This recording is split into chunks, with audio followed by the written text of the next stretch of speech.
Hola, ¿cómo están? Les saluda el pastor Farid Choque. Quiero darles la bienvenida a este diálogo donde intentaremos repasar capítulo por capítulo el manual de iglesia. En esta oportunidad repasaremos el capítulo número 3 en el nuevo manual de iglesia y este capítulo 3 se titula Organización y Autoridad. Y para esto me acompaña el pastor Ronald Aquique y el pastor Javier Torres y juntos trataremos de responder las preguntas más comunes sobre este capítulo.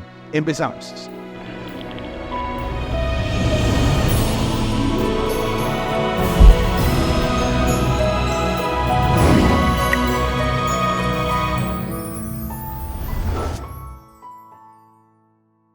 El capítulo número 3 se titula Organización y Autoridad.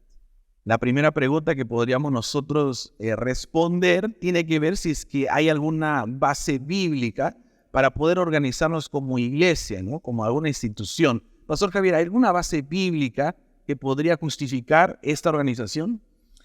Claro que sí, Pastor Farid. Para que la iglesia pueda desarrollarse y cumplir su misión, que es proclamar el Evangelio de salvación al mundo, Cristo le dio un modelo de organización sencillo, pero eficaz.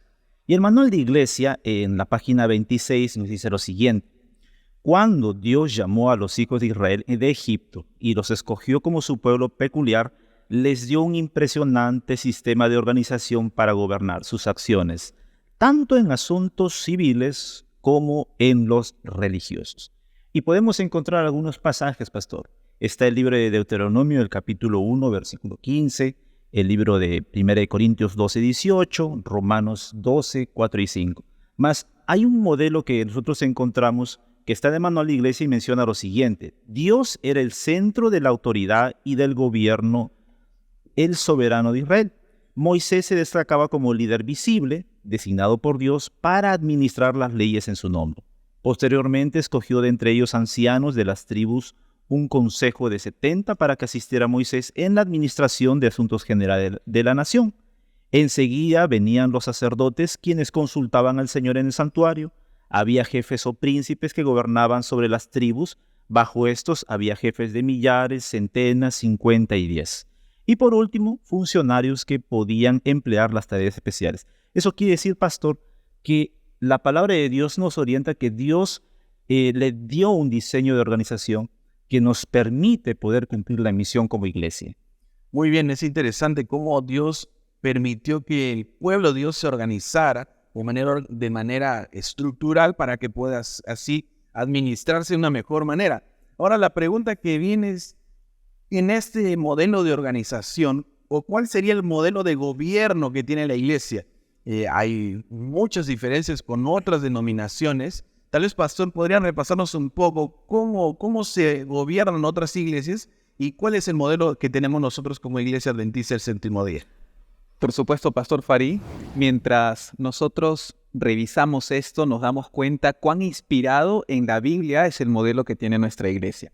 Existen distintos modelos, como por ejemplo el episcopal, en donde el gobierno es a través de personas que tienen una autoridad sobre una región o una región episcopal, lo que se conoce, o diócesis.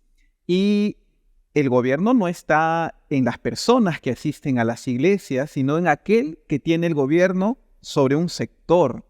Otro modelo es, por ejemplo, el presbiteriano, donde el gobierno de la iglesia está residiendo en los más ancianos, en las personas de mayor experiencia, donde los que tienen menor experiencia, menor ascendencia, podríamos decir quizá los jóvenes, no participan mucho del gobierno de la iglesia.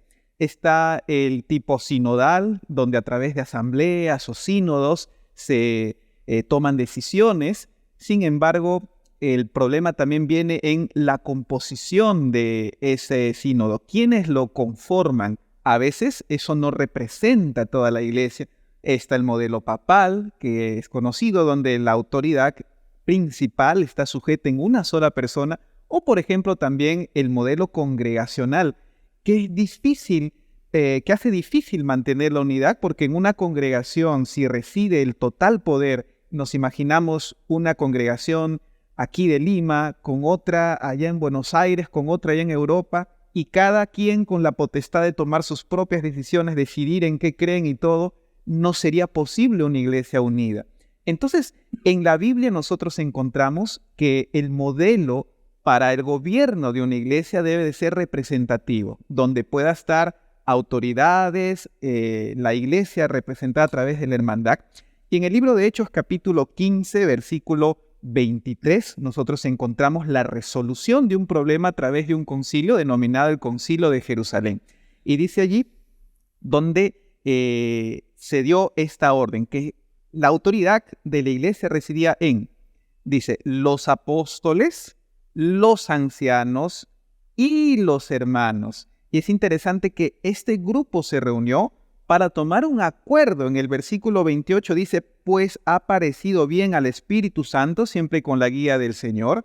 Dice, y a nosotros, el grupo representado allí, dice, no imponeros ninguna carga más que estas cosas necesarias. El problema era allí de la circuncisión, si debía de imponerse a todos. Pero es interesante que aquí se menciona un acuerdo, os ha parecido bien. Y la iglesia puede tomar acuerdos. Dios le dio la autoridad y el mejor modelo es la representatividad, donde todos participan representados. Aquí no estamos hablando de una reunión donde absolutamente todos los miembros participaban, pero sí había representantes de los apóstoles, de los ancianos y de los hermanos. ¿Cuán importante es este método o esta forma de gobierno en la iglesia? Porque a través de este método nosotros podemos asegurar una unidad, ¿no? En medio de tantas diferencias, esto nos lleva a estar más unidos. Y Pastor Javier, ¿qué dice el manual? ¿Cómo el manual plantea este asunto sobre la forma de gobierno de la iglesia adventista? Pastor Farid, como tenemos la base bíblica, ¿no?, inspirada por Dios para poder nosotros tener un modelo de gobierno, el manual de iglesia en la página 29 dice lo siguiente: la forma de gobierno de la iglesia adventista es representativa, la cual reconoce que la autoridad de la iglesia descansa en sus miembros y es expresada a través de representantes debidamente escogidos en cada nivel de la organización, con responsabilidad ejecutiva delegada en los cuerpos representativos y en los oficiales para el gobierno de la iglesia en cada diferente nivel. Entonces, encontramos, pastor, que la forma de gobierno de la iglesia adventista del séptimo día es representativa, ¿no? Cada miembro tiene la potestad de poder elegir a sus dirigentes y de esta manera son representados también. Muy bien, muy interesante. Entonces, trabajamos en una forma de gobierno representativo y usted, pastor, decía que son representados en los diferentes niveles de la iglesia. ¿Cuáles son esos niveles que tiene la iglesia que trabaja de manera representativa? Bien, pastor, nosotros encontramos que en la iglesia tenemos 5 niveles de organización. Están perfectamente estructurados y vamos a mencionarlos ahora, ¿no? El primer nivel es el nivel de la iglesia local. Y en este nivel está conformado por un grupo de miembros en una localidad específica, a los cuales el Congreso de la Asociación le da el estatus de iglesia local. Es el primer nivel. El segundo nivel que nosotros encontramos, pastor, es el nivel de la asociación, misión, campo local. Este nivel está conformado por un grupo de iglesias en una área geográfica específica a la cual la junta directiva de la división le da el estatus de asociación, misión o campo local. Encontramos también un tercer nivel que es el nivel de la unión de iglesias. Este nivel está conformado por un grupo de iglesias en un área geográfica específica al cual la asociación general le da el estatus de unión de iglesias. Encontramos también un cuarto nivel que es la unión asociación o unión misión. Este está conformado por un grupo de asociaciones a los cuales el Congreso de la Asociación General le da ese estatus de unión asociación o unión misión.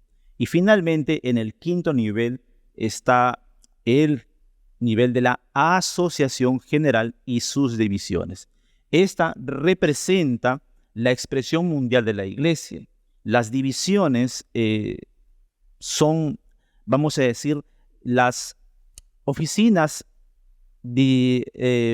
asignadas oficinas regionales, asignadas por la Asociación General para poder administrar, para poder supervisar las acciones de la iglesia en los diferentes lugares. Muy bien, tal vez para la mayoría de los que nos están escuchando, mirando, tal vez es la primera vez que escuchan el término unión de iglesias. Y en realidad no es algo muy común. En nuestra división sudamericana tenemos dos uniones de iglesias, la unión paraguaya y la unión uruguaya. Y esto fue designado de esta manera porque cuando llega el Congreso Mundial, antes la Unión Uruguaya y la Unión Paraguaya pertenecían a la Unión Austral, que junto con Argentina hacían una sola unión. Entonces, normalmente no había un delegado específico para todo un país en las reuniones de nuestra Asociación General. O sea, habían países que tal vez no eran representados en todos los congresos.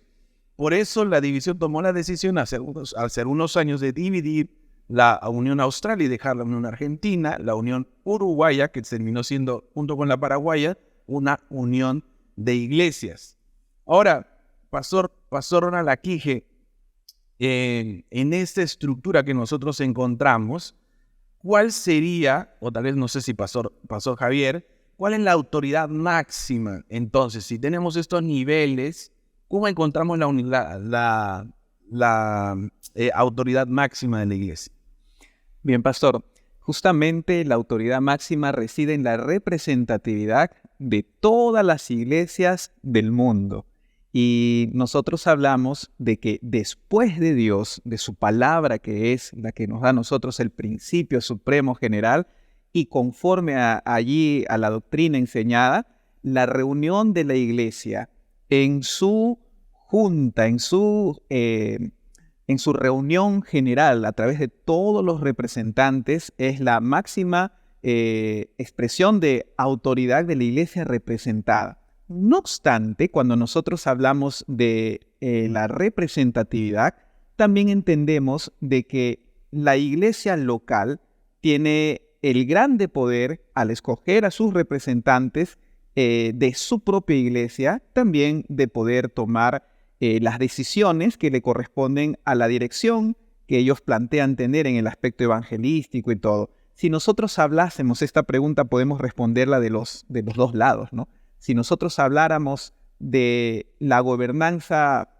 local, pues la iglesia local tiene la autoridad para tomar sus decisiones. Y si hablásemos de la gobernanza de la iglesia mundial es representada también por todos los líderes de todos los países donde la iglesia adventista tiene presencia para poder tomar las grandes decisiones de carácter mundial.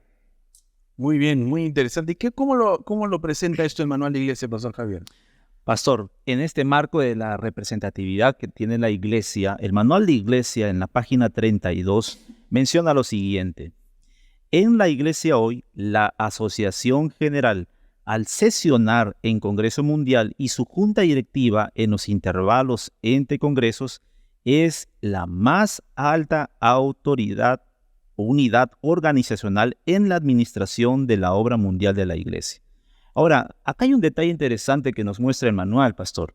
Menciona lo siguiente: por lo tanto, dice, todas las organizaciones y las instituciones subordinadas en todo el mundo reconocerán al Congreso de la Asociación General y a la Junta Directiva de la Asociación General entre sesiones como la autoridad eclesiástica suprema después de Dios entre los adventistas del séptimo día.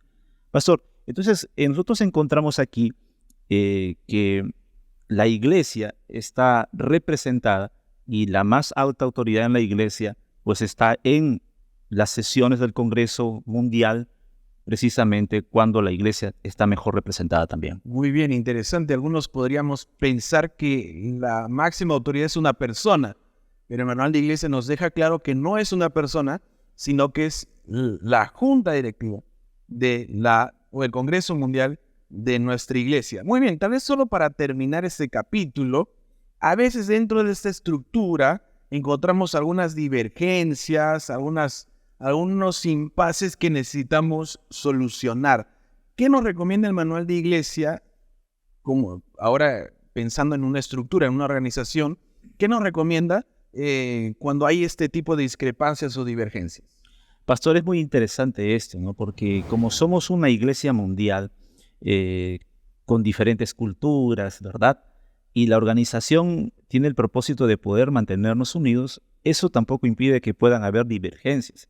Y para esto el manual de iglesia en la página 33 da una orientación especial. Dice lo siguiente: cuando surgen divergencias en las organizaciones o en las instituciones o entre ellas, los asuntos que no sean resueltos mutuamente pueden ser apelados a la organización superior inmediata. Entonces, siempre hay un consenso, hay una decisión de poder solucionar las dificultades, pero al no encontrar una solución, siempre va a ir al poder, a la organización superior inmediata, ¿no? Y en ese proceso se camina.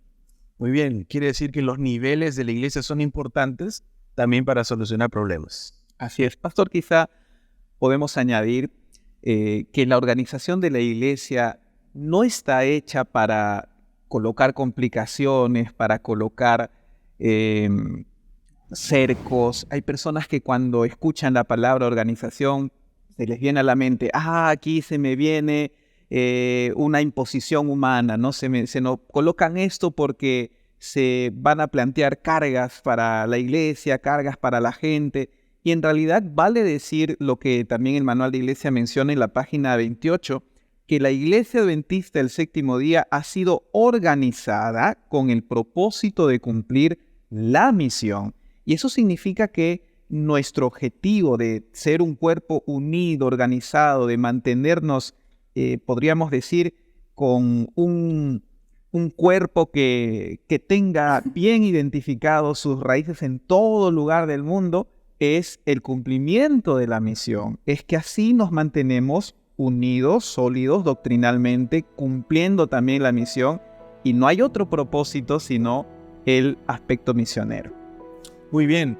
Quiere decir, yo escuché, pastor, alguna vez una frase que decía así: no es que la iglesia tiene una misión, sino que la misión tiene una iglesia, porque la misión es mucho más grande que nosotros. Muy bien, hasta aquí llegamos al repaso del capítulo número 3 del manual de iglesia. Tenemos un material preparado para cada capítulo de iglesia y cada capítulo del manual de iglesia, y esperamos que puedas tú acompañarnos en cada uno de ellos. Que Dios te bendiga.